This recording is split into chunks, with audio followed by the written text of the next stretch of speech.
What is it, do you think, about your game that has people just can't wait to see you on the professional level? I think it's just the style of basketball that I play. To be honest, I don't get nervous for games because I just know this is... Hi everyone, and welcome back to the Clark Update.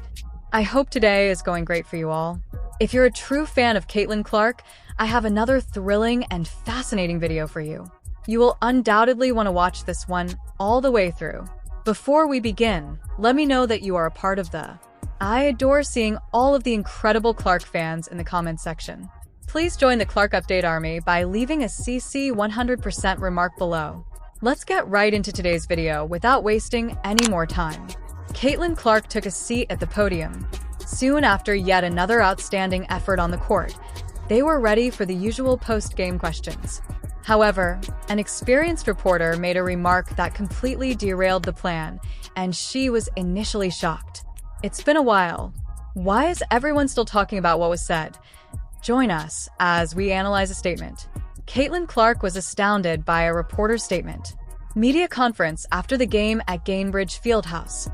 In a pivotal victory, the Indiana Fever defeated the Las Vegas Aces 94-87, with what many pundits called Caitlin Clark set the bar with what was thought to be her best all-around performance as a professional. Her stats thus far seem to be from a video game. He scored 28 points on 11 of 18 shots, including 6 three-pointers, in 38 minutes of action, out of 10. In addition, he had 5 rebounds, 12 assists, and only 2 turnovers.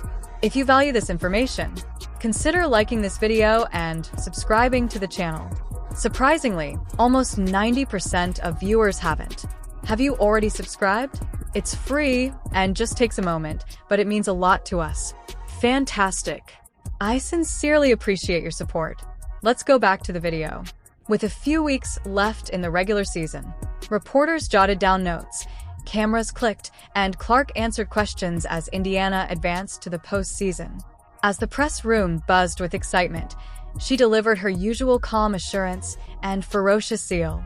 ESPN's Holly Rowe had recently asked about Clark's growing relationship with colleague Aaliyah Boston, especially how well they worked together on the pick and roll, which had aided in the team's 18 points in the paint against Las Vegas.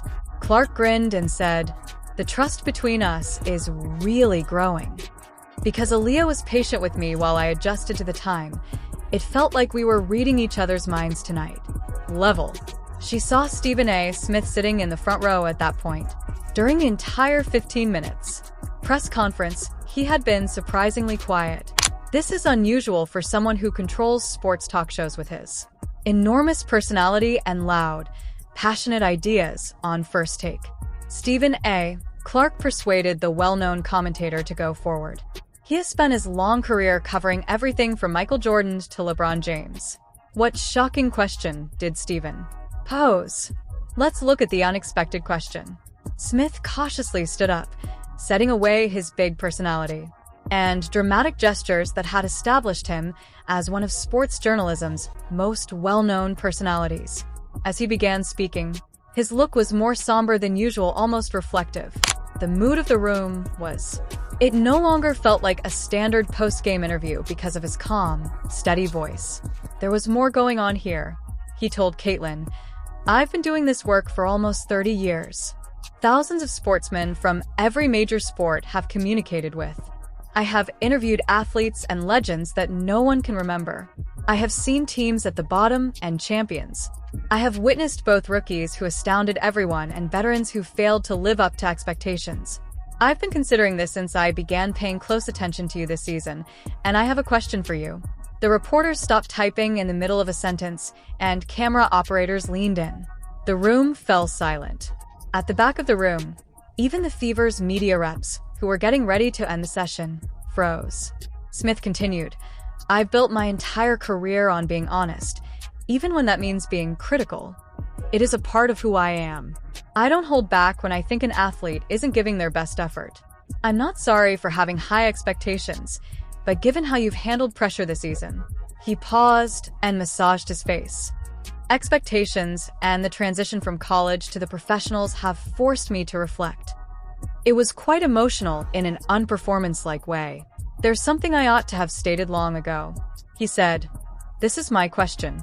How do you maintain your professionalism? Honestly, I owe you an apology and dignity in the face of injustice from people such as myself. In reference to your career path, I have to be honest with everyone. I've been too judgmental, too quick to judge, and sometimes just plain wrong.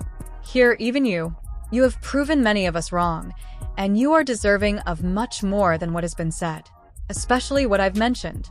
However, how did Clark respond to this? Let's take a closer look at it. Clark's shocking reaction. For the first time in her career, Caitlin Clark was at a loss for words. Career, potentially even since high school. The same athlete who had answered challenging queries regarding her skills, managed the tremendous pressure of becoming the most talked about rookie in WNBA history, faced angry, rowdy Michigan State spectators while remaining composed in the bright lights of the final. Suddenly, for at Iowa was silent. She sat there, slightly opening her mouth before closing it again. Her hands, they were standing stationary on the podium after moving confidently during the press conference. Finally, she muttered, "Wow," in a weak, tremulous voice. The confidence that had carried her through so many difficult moments seemed to disappear for a moment. She went on, "Stephen, I honestly don't know what to say to that." There was silence in the room, and everyone knew they were witnessing something extraordinary. In a world where media appearances are usually well organized, this was a truly impromptu incident. Two of her teammates, Melissa Smith and Kelsey Mitchell, were en route to the team bus. They felt that something important was happening, so they stopped in the corridor and turned around. Clark was clearly still feeling something, as evidenced by the fact that she started afresh and tried to find her voice. It has been challenging at times, so you probably don't appreciate how much it means. You asked me that question, and we're ready to discuss what you just said. The constant comparisons with my college data, the criticism. Some asked if I was really ready for everything, if the hype was over the top, wondering whether I could truly move from the Big Ten to the WNBA. She paused, took a long breath, and seemed to settle down. But you know what? All of that criticism motivated me to work harder at the gym. I consequently studied more movies. It made me prove to both myself and other people that I belong here, that I can be the teammate and player this league deserves, and that the fans who had faith in me were correct. Then she looked up again, speaking more steadily. "It's really overwhelming, but in the best sense, to hear you admit that some of the first criticism might not have been fair." Then, what does Smith reveal? Let's look into Smith's later correspondence. With a tentative nod from his jacket pocket, Stephen A. Smith produced what looked to be handwritten notes. This was clearly more than a last-minute comment. "There's more I need to say," he said. "I also need to speak out because I've previously made unfair and thoughtless comments on TV. I must take responsibility for that." He started reading from his notes. "You were overhyped on First Take 3 months ago," he said in a mournful and regretful tone. "I said that the media, ESPN in particular, was making up the WNBA hysteria around you to boost viewership. I asked if you had the strength to deserve the spotlight by demonstrating your abilities over the course of an entire season, the quickness to play professional basketball. I even went so far as to claim that academic achievement does not ensure success at work. While there is some truth to that, the way I phrased it downplayed all of your earlier achievements." Two of Clark's teammates, Aaliyah Boston and Erica Wheeler, were now standing in the back of the room, obviously affected by what was going on in front of the entire sports media. "However, since then, I've discovered." Then Smith continued, his voice growing louder and more furious. "You are currently averaging 19.5 in your rookie season. Diana Taurasi, on the other hand, averaged 17 points and 4.4 assists per game during her debut campaign season. You're enjoying one of the best rookie seasons ever based on Subbard's 14.4 points and 5.9 assists. Your statistics." Rather than appearing to be performing for the cameras, the way he met Caitlin Clark's stare was personal. Statistics, however, don't give a full picture. Perhaps more than in decades you have brought attention to. Women's basketball. League attendance rises by 48% when your team travels. Television coverage of Indiana Fever games has tripled, and sales of your jerseys have surged by more than 200%. However, it's all about you.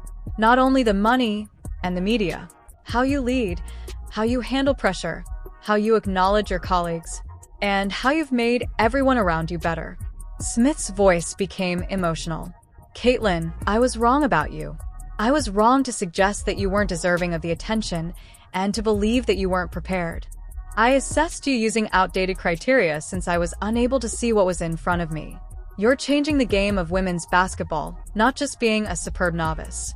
I truly apologize to you, the league, and my viewers for that. How did the meeting go? Room. Then let's look at it. The room's response. Even the most experienced basketball reporters had never seen the press room came to life as photographers tried to record every second of Caitlin's life. Cameras flashed, capturing Clark's emotional reaction.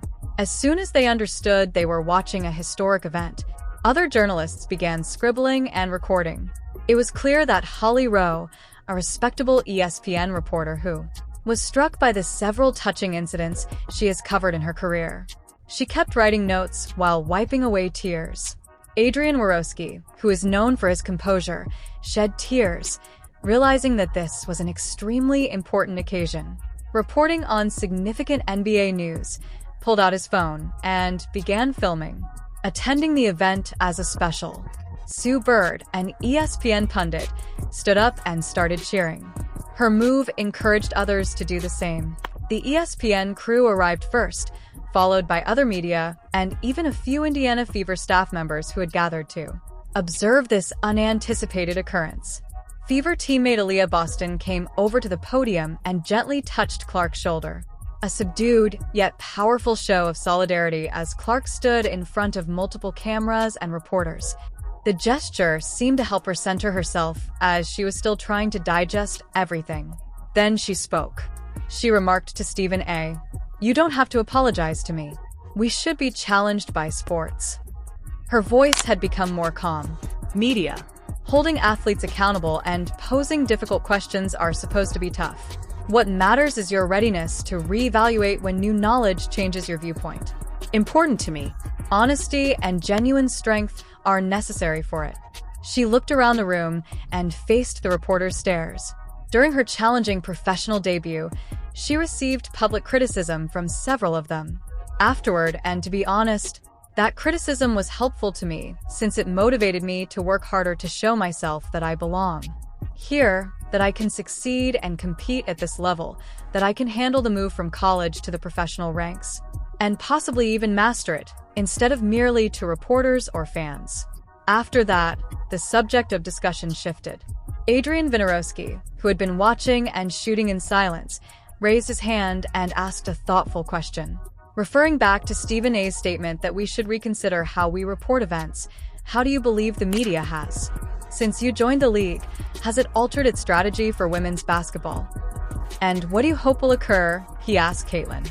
Next, after giving his response some thought, Clark said, "I think we've definitely gained more attention, which is fantastic for me and the beautiful women who have been creating," she retorted, "our league for years, as well as for young girls who look forward to us. Nevertheless, greater attention also means more pressure, which is acceptable as long as the criticism is realistic and reasonable." She turned to face Stephen A. He stayed upright and listened intently. "I respect Stephen A.'s present growth. He is receptive to new information. Covering women's sports in the same manner as men's is insufficient. This is something new and important, and it needs to be understood within its own context." Another ESPN analyst who was a WNBA player, Rebecca Lobo, contributed to the conversation on the unique opportunities and challenges that come with being a female professional basketball player in 2025.